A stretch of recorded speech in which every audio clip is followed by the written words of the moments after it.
Hey everybody, it's Lisa Young Sutton with another video. And this is the second Gypsy Witch video.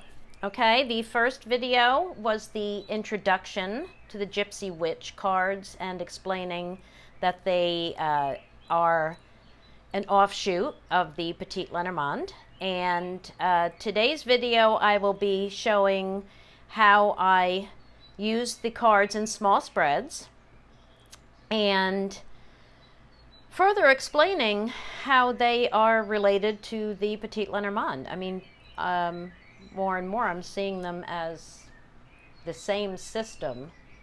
The Gypsy Witch simply has more cards. But it's basically the Gypsy Witch system is basically the Petite Lenormand system using more cards, using the method of distance. There it is. I just summed it up. Boop. Okay, end of, that's it, folks. No, I'm kidding. All right, so before I begin, as always, if you find anything in this video helpful or informative or entertaining or intriguing or any of that, please give it a good old thumbs up and hit that subscribe button. But before I begin, I have an announcement to make because I just received a comment over the weekend on one of the videos, and I can't reply, and here's why. This is what's happening. This is at least the third time this has happened. First of all, when you comment on my videos, I get an email. So that's where I actually read your comments. I read them in my email, and then I hit reply, and it takes me back to YouTube, to the video, and then I can reply to you.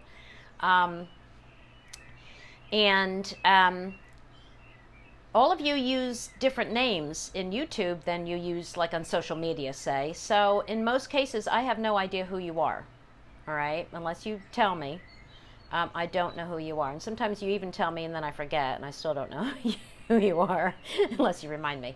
But anyway, okay, so I get your emails, right? And then, like I said, this is at least the third time this has happened. I go to reply and I go to YouTube and the comment is gone.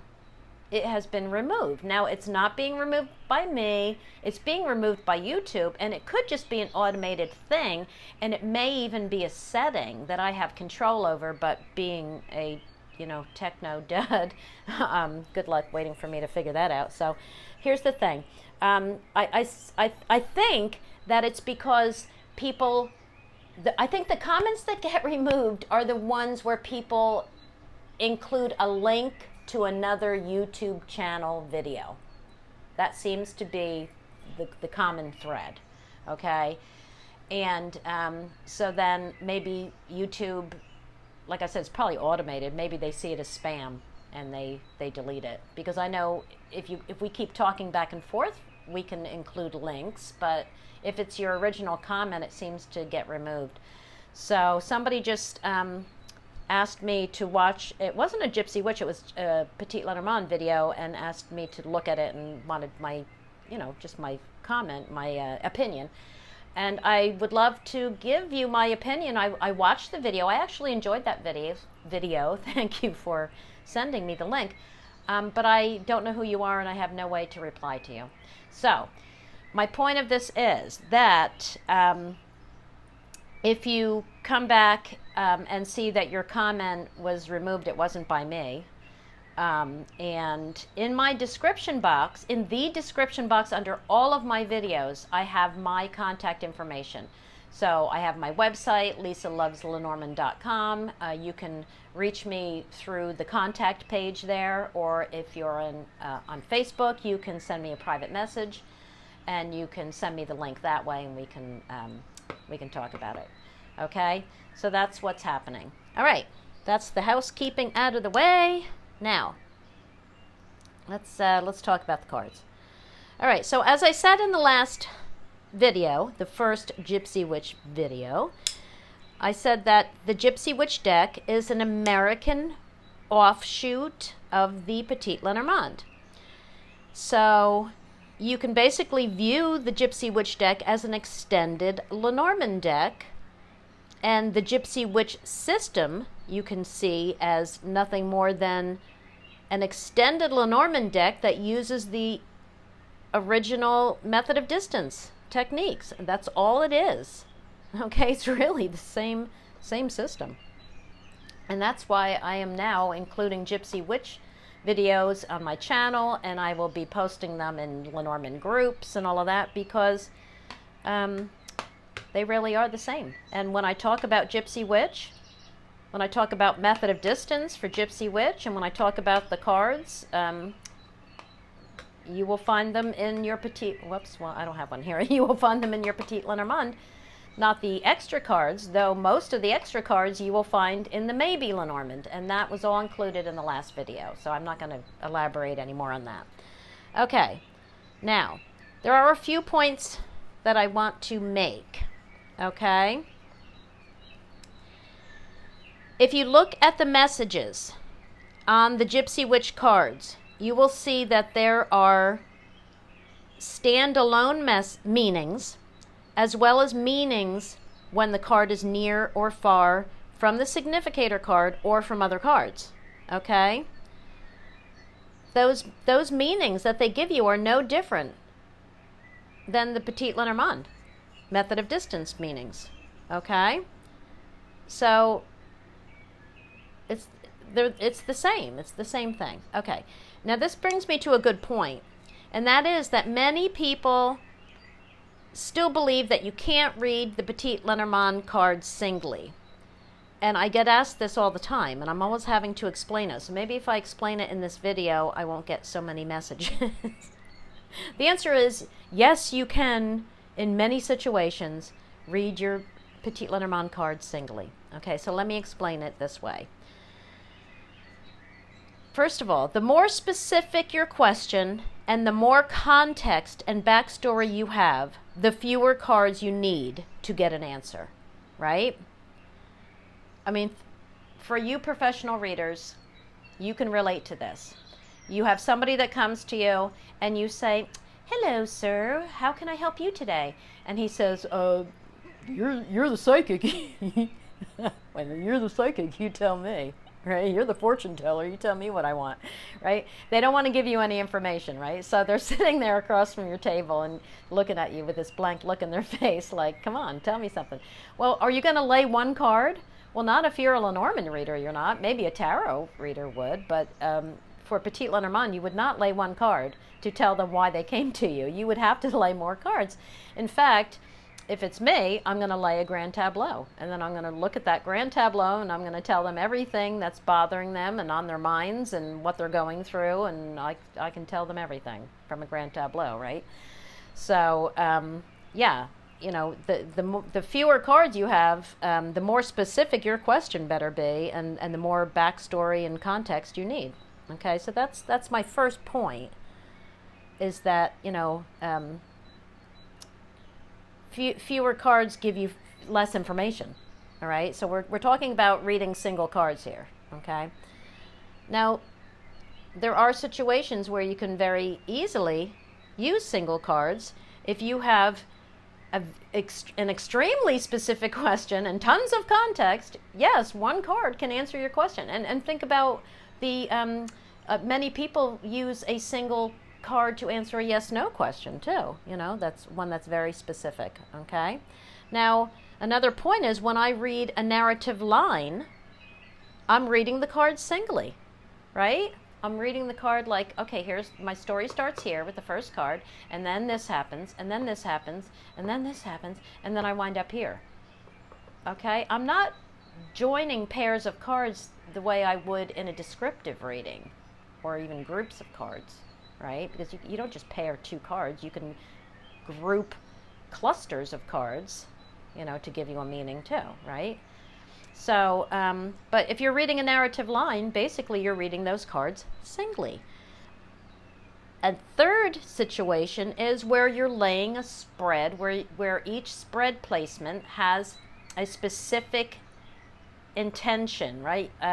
It's asking a specific question. You do this in tarot, right? Your spread placements ask a question, right? You can do that in Lenormand too. In fact, I know I've done it in a video already. Oh, didn't I just do it in the description video? Yeah, and it's in my book in the animal section, the animal reading section, right? Where is it? Well, anyway, I know I've done it, and I'm almost positive I have a video on it. Okay, but yes, you can do it. All right, so you can decide that, like, you have a cross spread maybe, and you say, okay, this is going to be what the person is thinking. You know, you lay a person in the middle. This is what they're thinking about. This is what they're feeling. This is, you know, what they're hiding from you. This is what they're showing you. This is you can give it a million different meanings. Okay, and in those cases, yes, you can lay a single card, or you can lay a pair, but you can lay a single card for each. So yes, you can read cards singly. Oh, all right. Anyway, hope that didn't get off the point too much, but all right. So now another point I want to make is that because of the little white book that comes with the, I'm going to show you my decks in a second. Because of the little white book and the messages on the cards, many believe that you can't use these cards for small spreads because the messages kind of, you know, relate to if near and this card, near that card, or far from this card. It makes it sound like it's part of a grand tableau or something, right? And then you look in the little white book, which is, you know, the little white pamphlet. You know, it doesn't give you much of anything. It gives you a short reading, which is already a tableau. All right, a short reading for Gypsy Witch is already a big old tableau for Petite Lenormand, right? Well, that would be a petite tableau for me. And here we have the long reading as a grand tableau. That's all they give you. So that they make no mention of small spreads, but you can certainly do it. In fact, the center here, this is just a box spread, right? That's your mini tableau. Okay, if you're going to stick with the French words, mini, miniatures, and then a French word, right? Miniature, petite, and grande. Okay, so anyway, yes, you can read, you can use these cards for small spreads, and that's what I'm about to show you. Okay. All right, now, so let's see. The decks I'm using. Okay, so this is your original Gypsy Witch deck. This is the original one, Gypsy Witch Fortune Telling playing cards. You can find these all over online. That's what they look like, okay? And this is the Aurora Gypsy Witch. This is one of Lynn Boyle's Gypsy decks. She has at least one other that I know of. And her store, Aquarius Wellbeing, is always linked in my description box under the videos, okay? So these are the decks I am using here. Okay, so another point I want to make is that to understand the meanings of all these cards, well, you know, 35 of these cards are your Petite Lenormand cards. Everything but the cross is in here, okay? So you already know the meanings of those cards. They're the same. They're the same, okay? As far as the additional cards go, if you understand primary vibes, you can easily figure out what those cards mean. I mean, right on the cards, they do give you a brief meaning, right? But to elaborate on that, you just need to know your primary vibes. So how do you make what are primary vibes? Is somebody asking that? I just got that feeling. I just got that vibe. All right, here's my book, The Petite Lenormand Oracle, a comprehensive manual for the 21st century card reader by Lisa Young Sutton. That's me. And let me just show you. All of my card description pages include a section right here called Emblems Meaning. Now this is the research I've done on the deck. This tells me how they came up with the emblems that they chose and what they mean. Now, if you want to know how to formulate primary vibes, really you just need to understand how they chose the emblems meanings to begin with, or why they chose the emblems to begin with, I should say. Okay, so let me just read this one to you. This is the bear, right? This is the bear. Here she is, the bear. Okay. The bear, along with the fox, was chosen because of the well-known fable of the time, Reynard the Fox.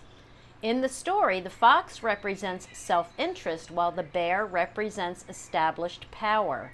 This gives us the meaning for the bear card as the one who has the power or resources that need to be protected and attract jealousy in others who want to infiltrate that power. So right away, if you understand this fable, you know that the bear has all of the resources and is protecting them, and the fox is lurking in the shadows trying to figure out how to get the resources away from the bear. Okay, so there you go. Now that is a primary vibe, right? That is the primary vibe of the bear card. So if you study your emblems of these extra cards, let me see, where are some extra cards, right? All these emblems on these extra cards, you can very easily, just by the emblem, just by the image, you can very easily figure out the primary vibes of these cards and what they mean to you above and beyond these little messages on the cards. Okay, that's my point. All right. So what are primary vibes? They are the base concepts, the core natures, the functions, the roles that each card plays and will play in any spread regardless of question or context. They hold true, okay? So that is why it's so important to understand your primary vibes of your cards rather than just having lists of keywords, which is not going to explain the core nature of those cards to you, okay? All right. Now, lastly, my last point before I show you the spreads, to understand the method of distance for this system and what each card means in either position, either near or far, simply remember this. Anything near, any cards that are near are considered within your reach. Any cards that are far are considered out of your reach. If you just remember that, the whole thing will make sense to you, okay? Just remember that, within reach and out of reach. Okay. Now, as far as all the messages on the Gypsy Witch cards about changes in meaning based on proximity to certain other cards, you're going to see in a moment that it's all common sense. You do not need to memorize them. You're going to see in this card right here, which in the original deck, wait, hang on, in the original deck, here, in the original deck, it lists all these cards, right? It's saying, come here, Hazel, wait, let me smell Hazel. Okay, so, it's saying if it's near 38, 39, 42, 47, it'll mean this. If it's near 45, it'll mean that. If it's 48, it means this. You don't have to memorize this, and you're not going to have to read that every time you lay cards, because you're going to see in a minute that it's just basic common sense why those are there. You'll get it, believe me. Okay, so let me get demonstrating with I'm going to show you a 5 card and a 3 card, and I'm going to show you how to use the one spread is going to be all near cards, and one spread is going to be near and far. Okay, so not 10 minutes ago I just told the universe, I asked the universe to provide me with cards, with the right cards that will explain the points I'm trying to make, and of course, as usual, I received perfect cards. All right, so I'm going to use the traditional deck first to because I want to read the little phrases on there. Okay, this is the first card I got, and let me tell you what I did too.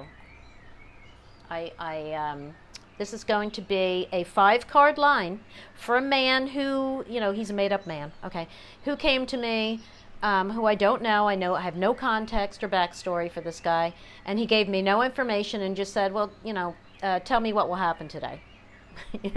He's the guy that comes in and says, you're the fortune teller, you tell me what'll happen to me today, okay? So it's one of those deals. Now, I'm going to lay a 5-card line, and I already set my intention to have a center focus card, and then I'm going to have 2 pairs of cards further describing it, okay? And that is how so many of you read, so I thought that would be a great first example. So these cards will be read as pairs. Okay, that should make everybody happy. All right, now, the first card I drew was the eye. Which I always call the eyeball for some reason. Whenever I see it, I'm like, oh, the eyeball. All right, anyway. Okay, so the eye just means someone's watching you, right? Now, here's a good point I want to make too. Doesn't this kind of look like a creepy eye? To me it does. It looks like before I knew much about this deck and I looked at that card, I was like, ooh, that looks like that must be the stalker card or something. But of course no, when it's near, it's actually you're being watched in a good way. All right? So now that's a good point why you're not supposed to get hung up on the images in these cards. No different than the Petite Lenormand, and yes, I have a video on that. Right? Don't get hung up on the images. Learn your primary vibes, learn what your cards mean, and the images should not matter at all. Now, but here's a good example. Here's Lynn's eye. Well, it's not Lynn's eye, I don't think, but it's Lynn Boyle's card. Her what is this again? Oh, Aurora. Her Aurora Gypsy Witch eye. It's a much sweeter looking eye. You know, it's like a sexy eye. It's a friendlier looking eye. It doesn't look like an ominous eye, right? But like I just said, don't get hung up on the images, okay? Just learn your card meanings. The images shouldn't matter. But I'd rather look at this eye. Okay, anyway, so this was my center card. So, now here's a good point about reading cards singly. This guy gave me no context, right? No backstory. He's got a very vague question, what will happen today? Like, you know, related to what? I don't know. Okay, pulling one card's not going to be satisfactory, is it? So all I can say to him, and of course this is near. Remember I said all 5 of these cards will be near. Consider the rest of the deck far. The 5 little cards out of 52 cards, right? Well, 53 because I made a cross card from a joker. All right, so out of a 53 card deck, if I'm only pulling 5 cards, unless I set an intention otherwise, they're all near. Okay, so the eye near says that somebody, I'm just reading this now, the eye near denotes great interest taken by friends. So you already know that you're being watched by friends in a friendly way. Friends are taking, or a friend is taking an interest in you today. Okay, that's what that means. So is that enough information from this guy? Well, of course not. I mean, he's going to say, well, I'm not paying you for that, right? So you have to draw more cards. All right, so then I asked for another pair of cards, and what did I get? Oh, here, you know what, I wanted to do this, but then I have to zoom out. I'll do that in a minute here. I'll just get it set up, because I want you to see the comparison of the different decks. Okay, so I asked for 2 more cards, and I got the heart and the letter. Wait, let me find them. Here's the letter. It was like this. I got the heart and the letter. And I'll put these up here for, okay. All right, so what can we say now? Okay, so a friend is taking an interest in you today. And what are these cards? We're going to read these as a pair. Okay. Well, first of all, if you look at them singly, these are both Petite Lenormand cards, right? So you should know these meanings. This is communication, and this is love and joy, and this is passion, right? Something that makes your heart swell, all of that, right? Okay, so whoever this friend is that's taking an interest in you today is going to, it looks like they're going to like declare their feelings for you. They're going to communicate love to you. They're going to communicate feelings to you. Okay? So, and let me zoom out. I asked for 2 more cards because that could be enough for some people, but this guy is a butthead and he wants more cards. So I drew 2 more cards, and I got the pig and hand in hand. I got hand in hand, and here's the pig. Okay. Great. Okay, so now we're going to read these two cards at a pair. Excuse me. So, hang on. Okay, so the Hand in Hand and Pig are cards that are not from Lenormand, right? So I'm going to have to explain these a bit. Now, like I said, the cards themselves do give you a meaning. So like right here, it says, the pig, whether near or far, is an omen of phenomenal luck and great abundance, high honors, and all ambitions attained. Whoops. Right? Well, it doesn't get any better than that, does it? It's considered the best card in the deck, I believe, right? So that's all good, okay? And Hand in Hand, well, there's a lot on here. Well, let me just see. Okay, the basic meaning. Hand in Hand indicates confiding disposition. And you're thinking, what the hell does that mean? Confiding disposition. Well, sometimes you just have to think of these words. These were words and phrases that were commonly used centuries ago, right? So, I mean, what does it mean to confide in someone? To confide is to be close enough to someone to entrust them with information, or to entrust them with the care or protection of something. Or to entrust them with a job, or to perform an act or something. So you're hooking up with somebody and entrusting them with something. Okay, so that's what that card is about. And we can take these cards further now, right? We can really get into the primary vibes of these cards by knowing something about those emblems, those images, right? And this is how we figure out our primary vibes. So this card, like when I first saw this card, I thought, okay, it looks like two people making an agreement, right? Or entering in a contract with each other or something. And I was like, well, how is that different from the Ring card? So, and it is similar, because yeah, that is still coming to an agreement, right? Forming a contract, a bond, or something like that, right? But it's more than that. Think of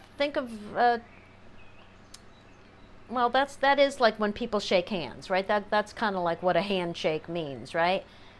But it also shows two hands touching. This is two different people touching, right? So this to me infers a meeting, a face-to-face meeting, right?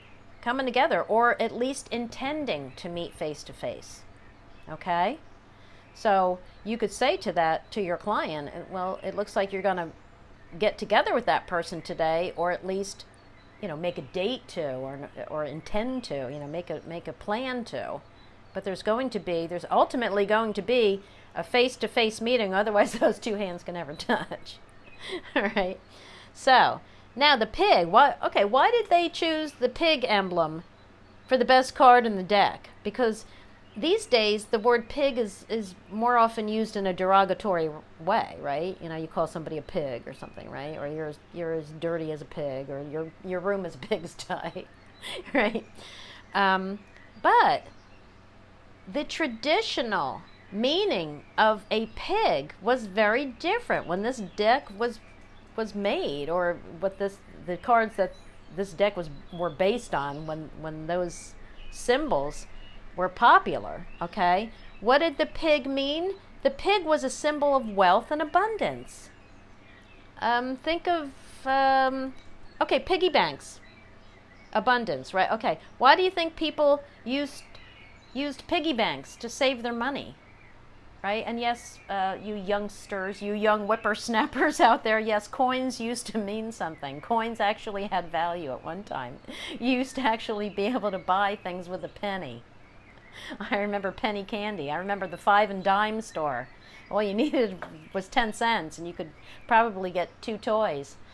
Okay, anyway. All right, so think of piggy banks. Think of phrases like living high on the hog, or bringing home the bacon. Right? You can see how pigs are related to abundance, okay?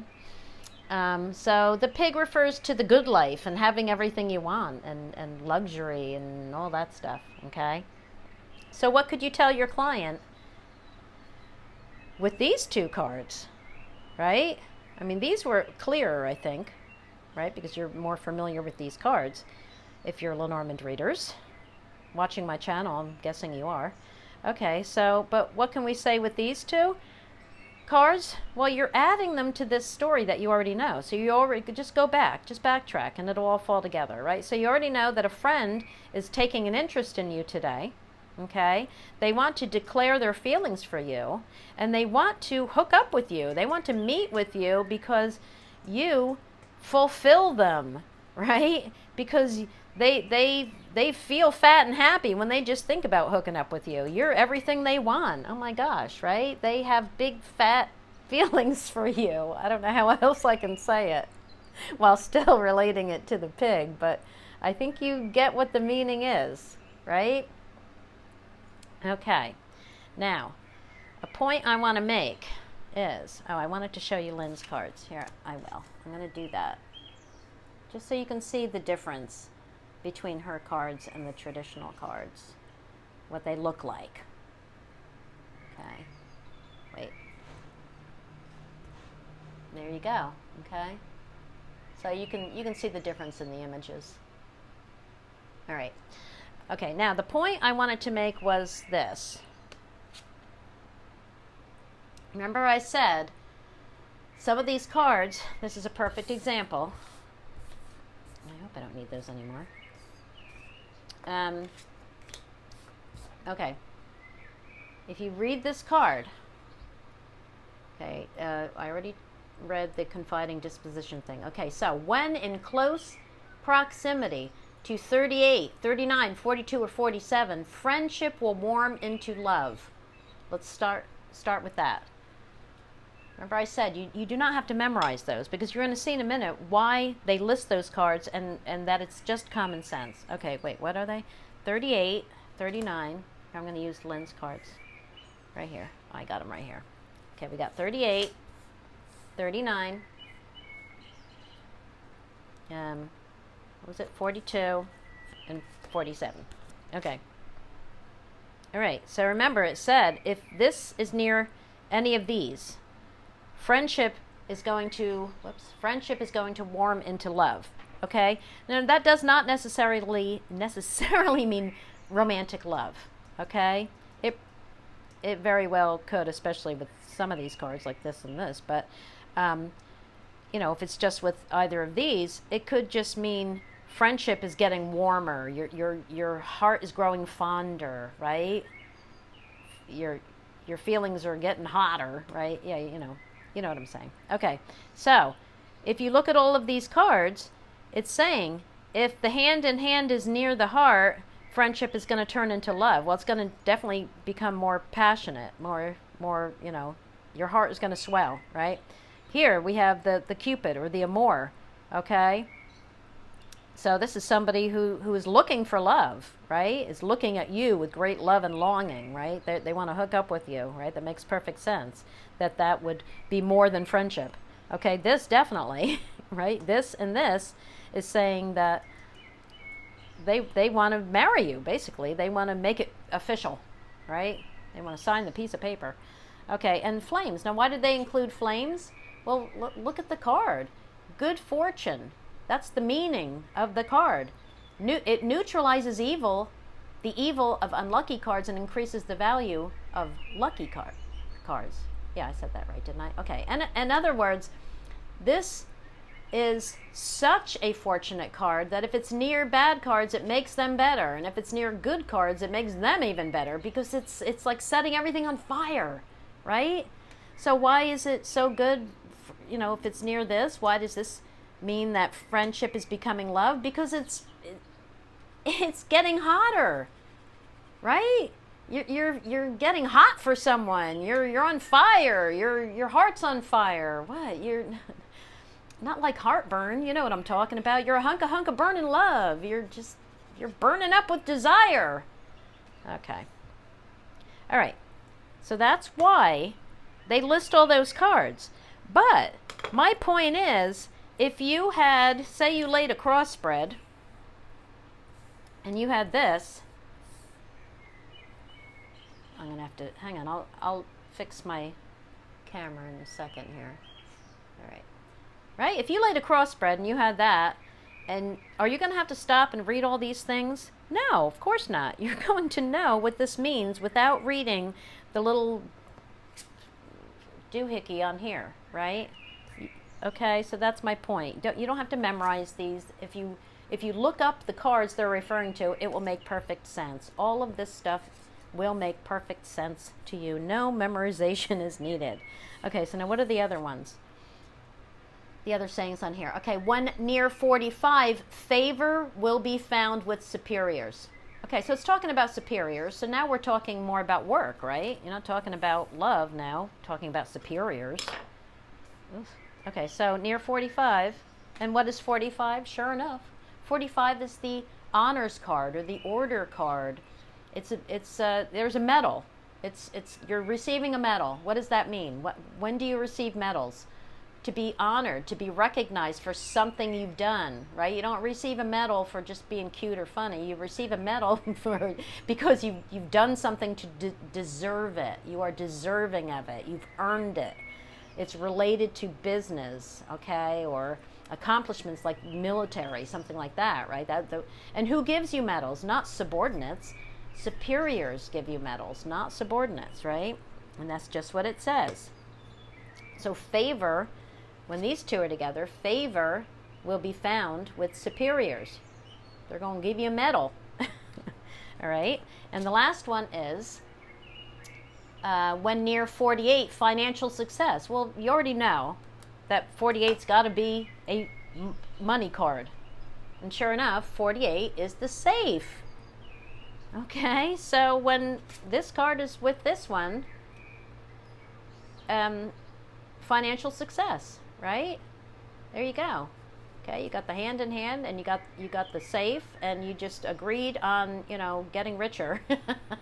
You just made a contract with someone, and it's going to make you rich, whatever it is, right? So you don't need to read that to know what those two cards mean together. Okay, at least not with practice, you won't. So that was my point in that, and that is why the traditional cards have all other cards listed on there. Okay. All right, let's go to the next one. The next one is going to be a 3 card. And again, I did the same thing. I just said to the universe, just give me 3 cards, and my intention is to demonstrate both near and far using only 3 cards. Ooh, wanted to blow your minds. All right, so the first card I got, and again, I'm using that same guy, the pain in the patoot, that came to me and said, I'm not telling you anything about myself, you tell me. And he didn't even want to give me a question. He just said, tell me what will happen today. And I decided to just draw 3 cards. And because I set my intention to use both near and far in this little 3-card spread, what does that mean? That means the first card has to be my focus card. Because if the center card is my focus card, well then both other cards are touching it, and I would consider both of them near. Okay, so in this way you have 1 card touching, so you're going to have 1 near card, 1 far card. Okay, so what did I pull for this guy? I pulled the Sun. The Sun is my focus card, and the Gypsy Witch meaning says, if nearby, it relates to happiness and popularity. Okay, that's basically the same thing as with our Petite Lenormand. We can also add success and clarity, seeing things clearly, and warmth and energy, right? It's big success, right? So it's a big, happy, positive, energetic card. All right, so that was my first card, right? So I needed another card, and this is my near card, remember? And I got the clover. Yeehaw! Things are looking pretty good so far, aren't they? So what is the clover? Again, the clover says good tidings. But if near clouds, great annoyance. Now that goes back to, and that's in my book, right? That goes back to the Philippe Lenormand original translations, to the original meanings of the card, right? Cards, referencing near and far, and how clouds is mentioned all over the place. If you read the plot, Philippe Lenormand original translations I call plot. If you read those plot sections in my book, you will see clouds mentioned all the time, okay? And you're thinking, well, there's only 1 clouds card, so how can it be all near all these different cards? Well, basically it's because they're not just referring to clouds, they're referring to negative cards. The cards that are purely negative, not the negative neutral types. I'm talking about the purely negative cards that bring surrounding cards down. Okay, that's why they just mention clouds, all right? Anyway, back to this. Okay, so what is the sun and the clover? What do the sun and the clover mean together? Well, what is the clover? The clover is little luck, right? It's a brief. It's a brief opportunity. Okay. Okay. So, what does the clover touching the sun mean? And this goes right back to the traditional method of distance. The sun, when next to the clover, makes the little luck of the clover bigger. So now it's big luck because the sun makes plants grow. Okay? So now this little luck just got bigger, okay? And this very short-term opportunity just got the a little longer term, right? You could say that. And that's Mod 101. All right, so now you're seeing that you're going to have energy and clarity and success today. You're going to grab an opportunity and have some luck today. Okay, those are your near cards. Now my third card, remember, is my far card, and I got the anchor. Now, had I set my intention for all three of these to be near, this would have been beautiful. This would have said that you're going to have clarity and energy today, and you're going to be focused on and you're going to have big success. You're going to find an opportunity, and you're going to grab it, and it's going to be lucky, and you're going to reach your goal. Done, right? Perfect day, huh? Okay, but I didn't do that here. I set my intention for this to be, this is the focus card, and this is the far card. Okay? I shouldn't even really call this the focus card because I can still just read a narrative this way, this is not really a descriptive reading. Okay? And when I say focus card, I think it's making all of you think of a descriptive reading. So, but anyway. I'll just say this was the first card, so this is this is the near card, this is the far card. Okay, anyway, but I set my intention for this to be the far, a far card. So it's going to have a far meaning. And I'm glad this card came up, right? Because the far meaning for the anchor, does it suddenly make the anchor a bad card? Does it suddenly mean you're stuck or something like that? No. If the anchor is surrounded by negative cards, it means, and far, it means you dropped your anchor in the wrong place. But if it's simply far, what did I tell you at the beginning? What do the far cards mean? It's just out of your reach. Within reach, out of your reach. Okay? So that means that's not undoing this. You're still going to have a successful day. That's your main card, right? You're still going to have a successful day. You're going to grab some luck, which was actually made into bigger luck because it's next to the sun. But you didn't reach your goal yet. You're not done. So if you had a project you were going to work on and all of these three were near to describe that project, you'd be done, right? And it would be successful. But this is saying you're going to have great success and you're going to find some luck and an opportunity, but you're not going to be done yet. You haven't reached your goal yet because this is far. This is out of your reach. Woo! Okay. So I think that is it for today, my friends. Thank you so much for watching. As always, give the video, if you found it entertaining at all or informative, give it a good old thumbs up and hit the subscribe button, and I will see you in the next video. Have a great day, and thanks for watching. Bye, everybody.